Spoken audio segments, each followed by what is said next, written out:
नमस्कार। आज हम डिस्कस करेंगे हिमाचल प्रदेश जीके के इंपॉर्टेंट क्वेश्चन। देखिए, हिमाचल प्रदेश जीके के इंपॉर्टेंट क्वेश्चन जो है वो डिस्कस करेंगे। हर इक्वेशन को डिटेल से डिस्कस करेंगे ताकि आपको जो है आपके आने वाले एग्जाम्स में हेल्प मिल सके। जिस भी एग्जाम में हिमाचल जीके पूछी जाएगी वहाँ पर डेफिनेटली आपको हेल्प मिलेगी, जैसे कि पहले भी मिलती रही है।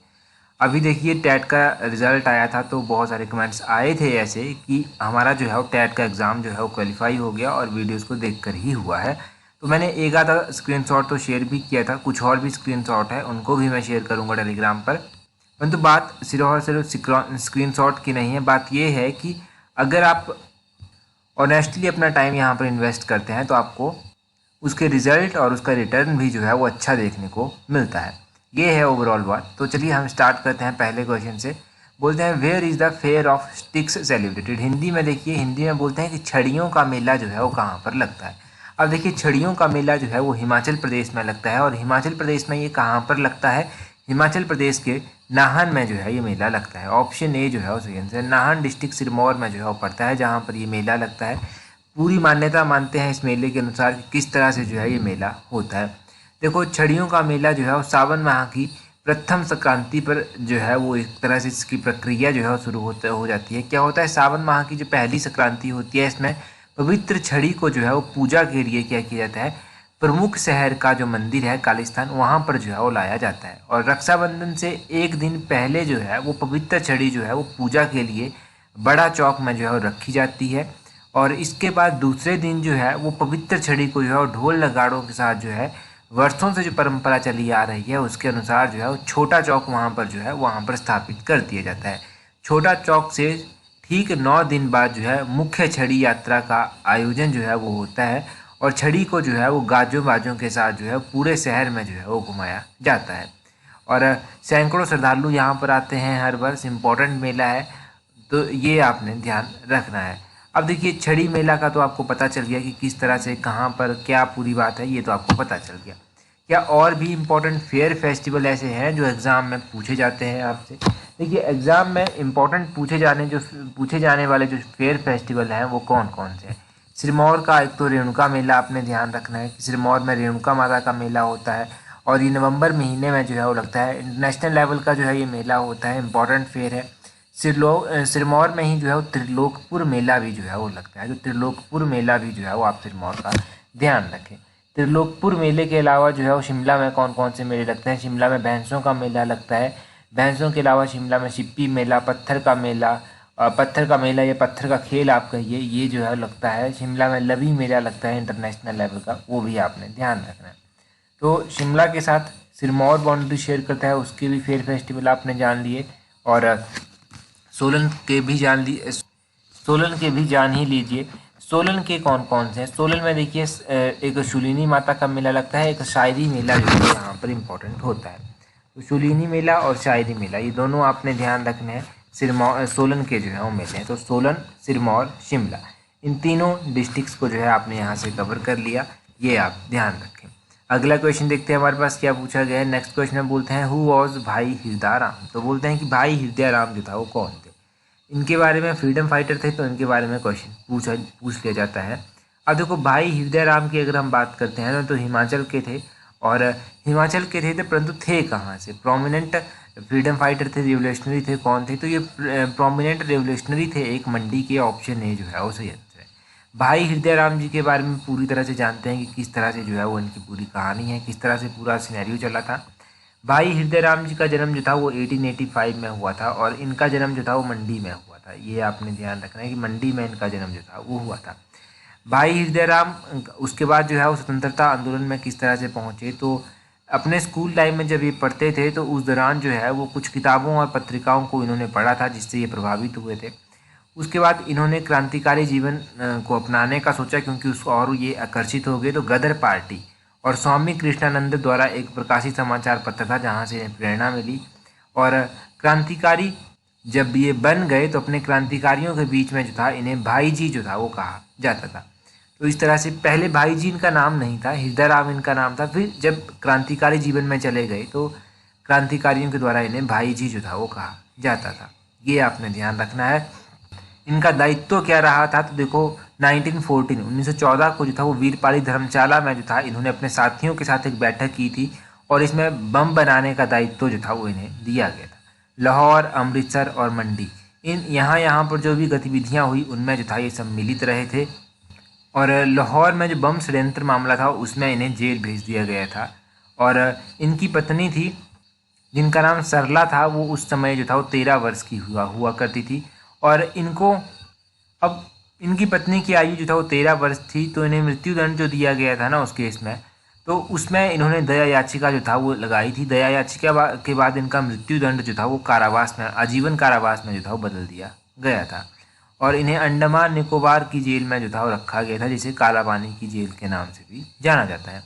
1929 में इन्हें जो था वो जेल से रिहा कर दिया गया और 1929 में ये मंडी जो था वो लौट आए थे। तो इस तरह से पूरी बात रही थी। बाद में चलकर 1965 में जो था वो इनका निधन हुआ था।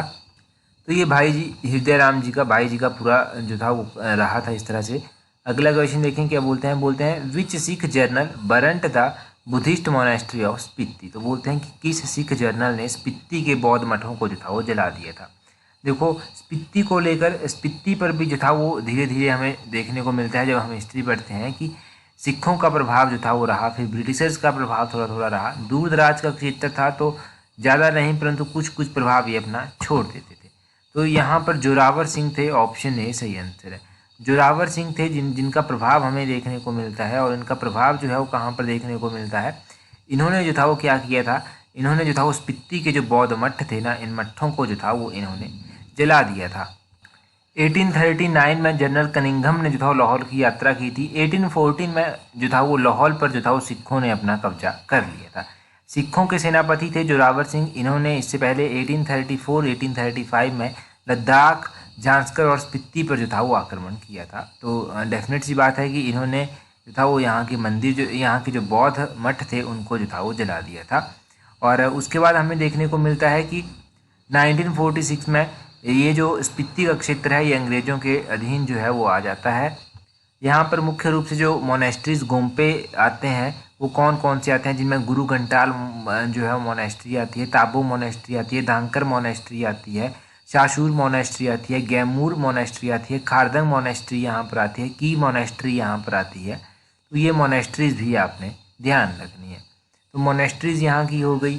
एक आपने यहाँ पर जान लिया कि कब ये सिखों के अधीन आई, कब ये ब्रिटिशर्स के अधीन आई और किस तरह से यहाँ पर आक्रमण हुआ, ये भी ध्यान रखें। प्रेजेंट टाइम में अगर हम स्पीति का सिनेरियो देखते हैं ना, तो स्पीति, देखो स्पीति का जो हेडक्वार्टर है ना वो केलोंग में है। स्पीति का गठन एक जिले के रूप में 1966 को जो था वो हो गया था। इन टर्म ऑफ एरिया जो है वो स्पीति हिमाचल का सबसे बड़ा जिला जो है वो आता है, ये भी ध्यान रखें। और स्पीति जो है, लाहौल स्पीति की बात हो रही है, ये कौन सी लोकसभा के अंदर आता है, तो ये मंडी लोकसभा के अंदर जो है वो आता है। मंडी लोकसभा जो कॉन्स्टिट्यूंसी है उसके अधीन ये आता है, ये ध्यान रखें। अगला क्वेश्चन देखिए क्या बोलते हैं Himachal Pradesh crop diversification project was started with the assistance of. तो बोलते हैं कि Himachal Pradesh crop diversification project जो है वो किसकी सहायता से जो है वो स्टार्ट किया गया। ये जो क्रॉप डाइवर्सिफिकेशन प्रोजेक्ट है ना, ये किसकी सहायता से स्टार्ट किया गया, ये जापान की सहायता से जो है वो स्टार्ट किया गया। ऑप्शन ए जो है वो सही आंसर हो जाएगा।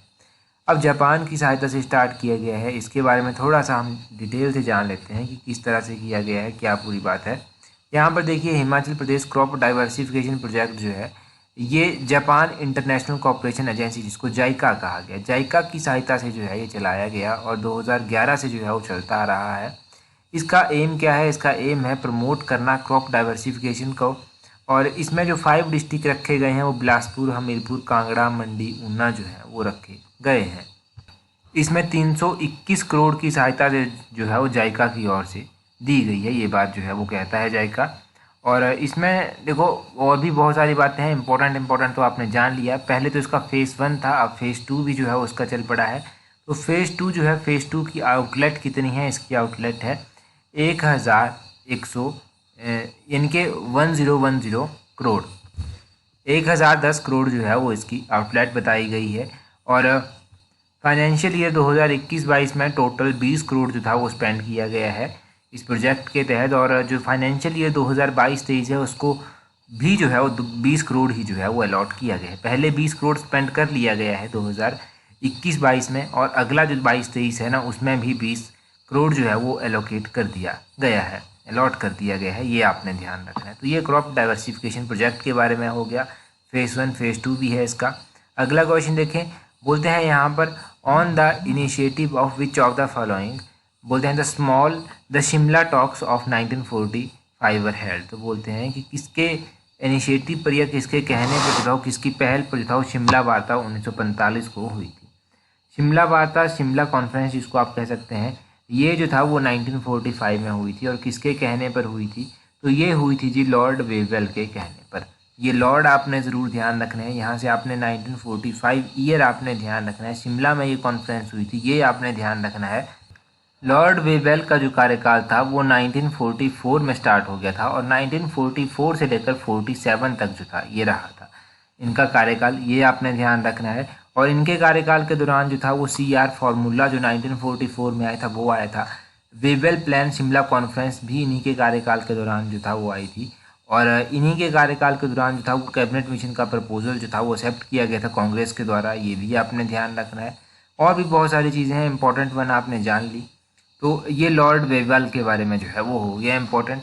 यहाँ से आप मुझे कमेंट करके एक बात बताइए, कमेंट करके आप ये बताइए कि जो सुभाष चंद्र बोस इंडियन नेशनल कांग्रेस के प्रेसिडेंट बने थे, वो उस टाइम जब बने थे ना, तो उस टाइम कौन गवर्नर जनरल या वाइसराय जो था वो इंडिया के हुआ करते थे, ये आप कमेंट करके जल्दी से बता दीजिए। आसान सा क्वेश्चन है। और अगला क्वेश्चन देखते हैं, बोलते हैं Kishau dam project is a multipurpose project on which river. तो बोलते हैं कि किसाऊ डैम प्रोजेक्ट जो है ये एक मल्टीपर्पज़ प्रोजेक्ट है, परंतु बोलते हैं कि कौन सी रिवर के ऊपर जो है ये स्थित है।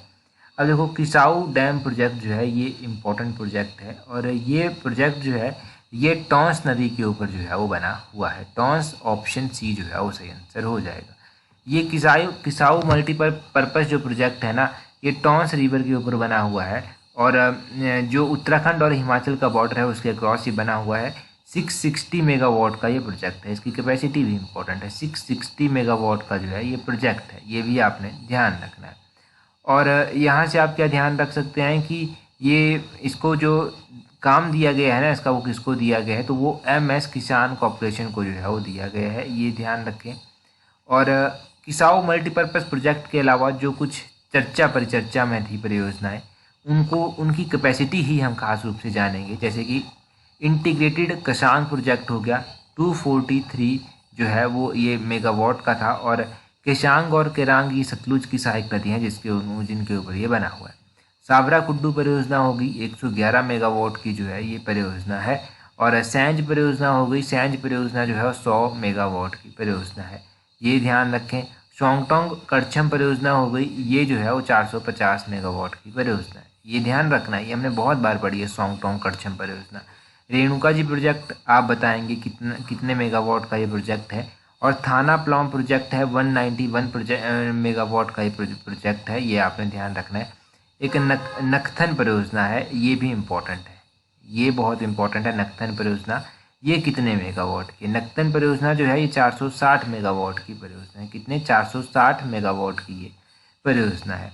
और बाकी तो आपने किसाऊ मल्टीपर्पज़ प्रोजेक्ट के बारे में जान ही लिया, इसकी कैपेसिटी भी आपने जान ली, इतना काफ़ी है एग्जाम के लिए। और अगला क्वेश्चन देखें क्या है हमारे पास। बोलते हैं द बाल भारत सभा वॉज एस्टेब्लाइज्ड बाय। तो बोलते हैं कि बाल भारत सभा की स्थापना किसके द्वारा की गई थी। जो बाल भारत सभा थी ना, ये दीनानाथ आंधी के द्वारा जो था वो स्थापित की गई थी। दीनानाथ आंधी जी ने जो था उसको स्थापित किया था, परंतु हम यहाँ से थोड़ा सा डिटेल से जो है वो जान लेंगे कि क्या बाल भारत सभा का पूरा कॉन्सेप्ट था, किस तरह से इसकी स्थापना जो था वो हुई थी। अभी देखो, बाल भारत सभा की जब हम बात कर रहे हैं ना, तो पहले तो पता चल गया आपको कि किसने जो था वो इसकी स्थापना की थी। ये जो बाल भारत सभा थी ना, ये दीनानाथ आंधी जी के द्वारा, जैसे कि एक नौजवान भारत सभा बनाई गई थी ना, जो आप हिस्ट्री में पढ़ते हैं, उसी की लाइंस पर जो था वो बनाई गई थी। नौजवान भारत सभा 1928 में भगत सिंह और सुखदेव जी के द्वारा स्थापित की गई थी।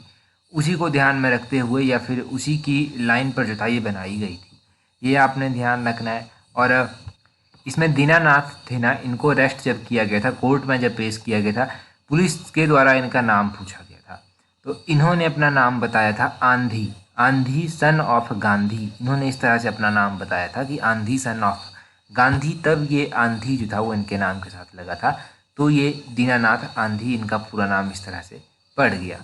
ये आपने ध्यान रखना है किस तरह से इनका नाम बना था, ये पता चल गया आपको। कहाँ पर इसकी स्थापना की गई थी, तो शिमला में इसकी स्थापना जो था वो की गई थी। क्रांतिकारी ही ये मुख्य रूप से हुई, तो क्रांतिकारी एजेंडा जो था वो इसका था, ये आपने ध्यान रखना है। अगला क्वेश्चन देखिए हमारे पास क्या है, बोलते हैं Dehra Gopipur of Kangra district falls in which zone. तो बोलते हैं कि कांगड़ा जिले का देहरा गोपीपुर किस जोन में जो है वो आता है। देखो अलग अलग जोन्स में जो है वो डिवाइड है अपना हिमाचल, तो ये बोलते हैं कि कौन से जोन में जो है वो आता है, जो कांगड़ा का देहरा गोपीपुर है। पहले तो जोन पता होंगे तब आप इसको इजीली सॉल्व कर देंगे, परंतु चलो हम डिटेल से ही जान लेते हैं आप थोड़ा थोड़ा करके। तो ये जो देहरा गोपीपुर है ये डिस्ट्रिक्ट कांगड़ा में पड़ता है और ये ह्यूमिड सब ट्रॉपिकल जोन में जो है वो आता है। ऑप्शन ए जो है वो सही आंसर है।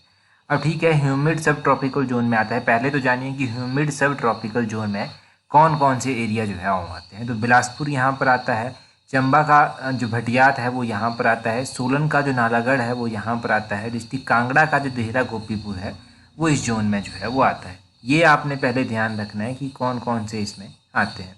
चलो ठीक है, ये तो आपने ध्यान रख लिया। और आप क्या ध्यान रखेंगे यहाँ से, आप यहाँ से ध्यान रखेंगे कि और किस किस तरह के जोन्स जो हैं वो यहाँ पर डिवाइड हुए। तो हिमाचल प्रदेश में जो है वो वेट सब टेम्परेट जोन आता है। इसमें जो है वेट सब टेम्परेट के बाद जो है वो दूसरे नंबर पर यहाँ पर ह्यूमिड सब टेम्परेट जोन आता है, और तीसरे नंबर पर dry temperate alpine highland zone आता है, चौथे नंबर पर यहाँ पर ह्यूमिड सब ट्रॉपिकल जोन आता है, और पाँचवें नंबर पर यहाँ पर सब ह्यूमिड ट्रॉपिकल जोन आता है। ये हमने पढ़े भी हैं एक वीडियो में, बहुत पहले मैंने एक स्पेशल से अलग से वीडियो बनाई थी ताकि आपके कॉन्सेप्ट क्लियर हो सके। लिंक करूँगा मैं शेयर टेलीग्राम पर।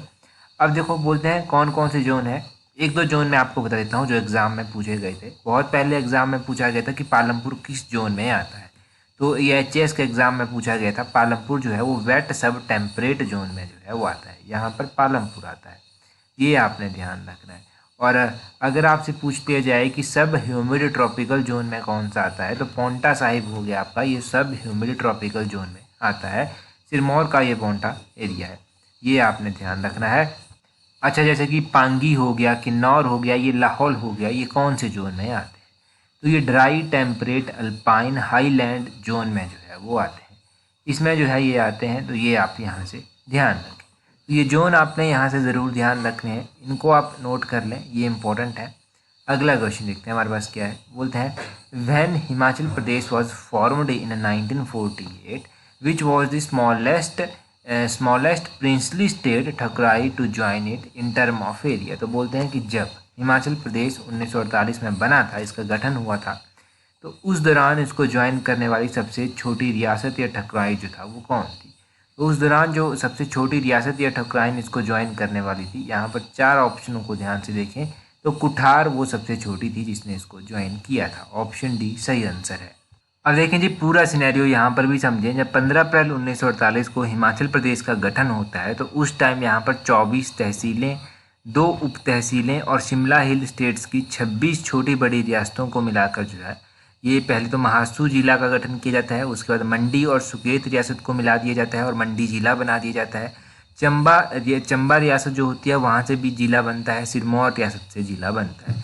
तो इस तरह से जो था यहाँ पर 4 जिलों को बनाकर जो था ये बनता है। और 4 जिले जो होते हैं उस टाइम हिमाचल में होते हैं कौन कौन से, महासू हो गया, मंडी हो गया आपका, चंबा हो गया आपका, सिरमौर हो गया।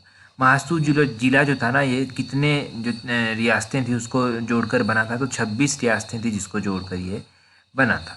26 रियासतों में कौन कौन सी रियासतें थी, एक तो आपने जान लिया कि कुठार जो था वो सबसे छोटी रियासत जो था वो यहाँ पर थी, और भी बहुत सारी थी यहाँ पर रियासतें, जैसे कि अर्की, कसुम्पटी, कुमारसेन और रामपुर बुशहर हो गया, सोलन हो गया, सारी रियासतें यहाँ पर हुआ करती थी। उसके बाद तो देखो चंबा डिस्ट्रिक्ट बना था ना, इसके बारे में डिटेल में आपने नहीं पढ़ा है। चंबा जो तहसील थी ना, चंबा में तहसीलें थी, उसमें चंबा तहसील आती थी, चुराह तहसील आती थी उस टाइम, और भटियात तहसील, ये 3 तहसीलें उस टाइम यहाँ पर आती थी। और पांगी और भरमौर ये 2 उप तहसीलें यहाँ पर सिर्फ और सिर्फ बनाई गई थी। मंडी जिला भी उसी तरह से 6 तहसीलों को जोड़कर बनाया गया था।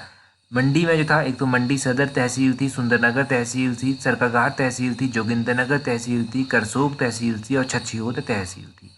सिरमौर में 4 तहसीलें हुआ करती थी, एक नाहन होती थी, एक पच्छाद होती थी, एक पोंटा होती थी और एक रेणुका होती थी। ये 4 तहसीलें उस टाइम सिरमौर में हुआ करती थी। सिरमौर की तहसीलें भी आप ध्यान रखें। और जो हमने इम्पोर्टेंट पॉइंट यहाँ से जाने वो ध्यान रखें। और देखो कुठार की स्थापना किसके द्वारा की गई थी, ये भी डेफिनेटली आपके माइंड में क्वेश्चन आना चाहिए अगर आप डेली वीडियोस देखते हैं। तो कुठार की स्थापना जो था वो राजा सूरजचंद के द्वारा जो था वो की गई थी। और 1815 से पूर्व जो था वो कुठार जो था वो हंडूर और बिलासपुर की जागीर हुआ करती थी। गोरखा का जब आक्रमण यहाँ पर होता है तो कुठार रियासत उस समय जो है वो क्योंथल की जागीर हुआ करती थी। अब आपको ये सारा याद आ गया होगा क्योंकि हमने पहले ये रिवाइज कर रखा है। चलो इतना यहाँ से काफ़ी है जानने के लिए। कुठार के बारे में जान लिया, हिमाचल का गठन हुआ तो रियासतों तहसीलों के बारे में हमने जान लिया। आगे बोलते हैं Guler Bakhsh was a famous artist from Mandi related to. तो बोलते हैं कि गुलेर बख्श मंडी के प्रसिद्ध कलाकार थे, परंतु ये किससे संबंध रखते थे, ये कौन सी फील्ड से जो था वो जुड़े हुए थे। गुलेर बख्श जो था वो मंडी के प्रसिद्ध कलाकार थे और ये पेंटिंग से जो था वो जुड़े हुए थे। ऑप्शन बी जो है वो सही आंसर है। गुलेर बख्श क्या थे, पेंटर थे। ये क्वेश्चन पूछ ले जाए कि गुलेर बख्श जो था वो क्या थे, पेंटर थे। कहाँ से थे ये आपको पता होना चाहिए कि गुलेर बख्श जो था वो मंडी के पेंटर थे। ये आप ध्यान रखें कि गुलेर बख्श किस तरह से थे। और अगर हम और भी यहाँ से पेंटिंग्स हिमाचल के बारे में जानते हैं तो क्या क्या जानने को मिलता है। देखो हिमाचल की जो पेंटिंग्स है ना, हिमाचल की पेंटिंग्स में जो है वो सबसे पहले गुलेर कलम का जो है वो नाम आता है, ये आपने ध्यान रखना है। और कांगड़ा कलम हो गई, हमारी कांगड़ा पेंटिंग हो गई, चंबा पेंटिंग, मंडी पेंटिंग, ये सारी की सारी फेमस हैं, परंतु फिर भी कांगड़ा पेंटिंग का एक अलग से नाम है। कांगड़ा पेंटिंग का जो जन्मदाता है वो गुलेर पेंटिंग को ही माना जाता है, गुलेर कलम को ही माना जाता है। और कांगड़ा शैली के पहाड़ी चित्रकार जो है वो सेऊ वंशज की देन जो है वो माने जाते हैं, ये भी आप ध्यान रखें। और आप यहाँ से ये ध्यान रखें कि कांगड़ा की जो पेंटिंग थी वो राजा संसार चंद के कार्यकाल के दौरान जो था वो फली फूली थी एक तरह से, ये कहेंगे आप। और चंबा की पेंटिंग किसके कार्यकाल के दौरान जो था वो फली फूली थी, ये क्वेश्चन भी पूछ ले जाता है। तो चंबा पेंटिंग जो था वो राजा उदय सिंह के कार्यकाल के दौरान फली फूली थी, या यूँ कहिए कि उदय सिंह के द्वारा जो था वो इसको शरण दी गई थी। और कांगड़ा पेंटिंग ना ये लव थीम बेस्ड पर जो है वो फोकस करती है और राधा कृष्ण के लव को जो है ये डेपिक्ट करती है एक तरह से।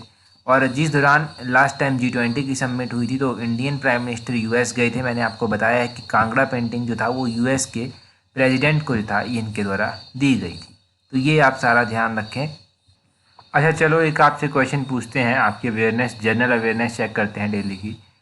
जो वर्ल्ड अर्थ डे होता है, विश्व पृथ्वी दिवस होता है, वो कब मनाया जाता है?